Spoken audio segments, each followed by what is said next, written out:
ஓம் நம சிவாய. தெய்வத்தின் குரல் முதல் பகுதி, மகான்களுக்கு அருளிய மகாலட்சுமி என்ற தலைப்பில் மகா பெரியவா அருளிய உரையின் தொடர்ச்சி.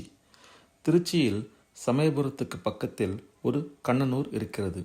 அங்கே பொச்சலேஸ்வரர் என்று ஜனங்கள் சொல்லுகிற கோவிலுக்கு போயிருந்தேன். உண்மையில் ஹொய்சலேஸ்வரர் என்பதே அது. கன்னடத்தை சேர்த்த ஹொய்சல வம்சத்தவரால் ஆராதிக்கப்படுபவர். கன்னடஹா தமிழில் பா என்று முதலில் சொன்னேனே, அதன்படி ஹொய்சலேஸ்வரர் தான் பொச்சலேஸ்வரராகிவிட்டார். பொச்சலேஸ்வரர் என்று ஜனங்கள் சொல்வது தப்பு என்று நினைத்து போஜேஸ்வரர் என்று வேறு சரி பண்ணியிருக்கிறார்கள். வேடிக்கைதான்.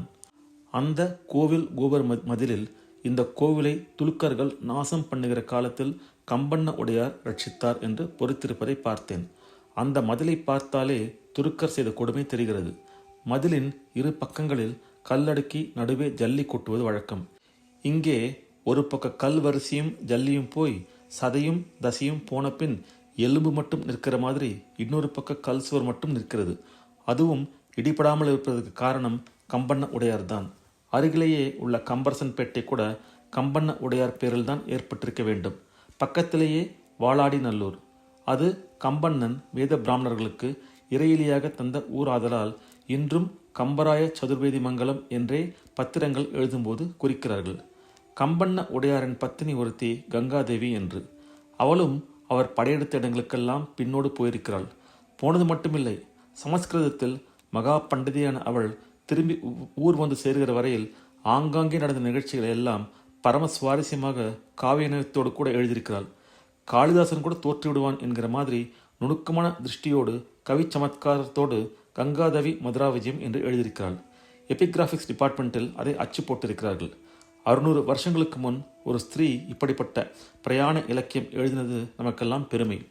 மகாலட்சுமியின் அனுகிரகத்தால் விஜயநகர சாம்ராஜ்யம் பிறந்தது. பராசக்தியின் அனுகிரகத்தால் கம்பண்ண உடையார் யுத்தங்களில் வெற்றி பெற்று அதை விஸ்தரித்து நிலைப்படுத்தினார். சரஸ்வதியின் அனுகிரகத்தால் இந்த திக்விஜய நூல் வந்தது.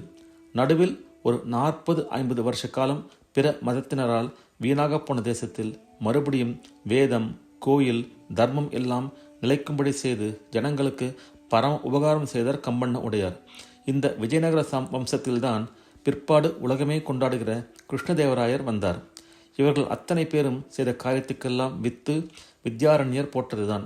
ராஜ்யத்தை ஸ்தாபித்தது, விஸ்தரித்தது, அதை பல பகுதிகளாக பிரித்து பல பிரதிநிதிகளை கொண்டு ஆட்சி நடத்தியது எல்லாவற்றுக்கும் வித்யாரண்யரே மூலபுருஷர். ஓம் நம சிவாய. இந்த அருள் உரையின் தொடர்ச்சியை அடுத்த பதிவில் பார்க்கலாம். ஓம் நம சிவாய. ஹர ஹர சங்கர, ஜெய ஜெய சங்கர, காஞ்சி சங்கர, கமகோட்டி சங்கர.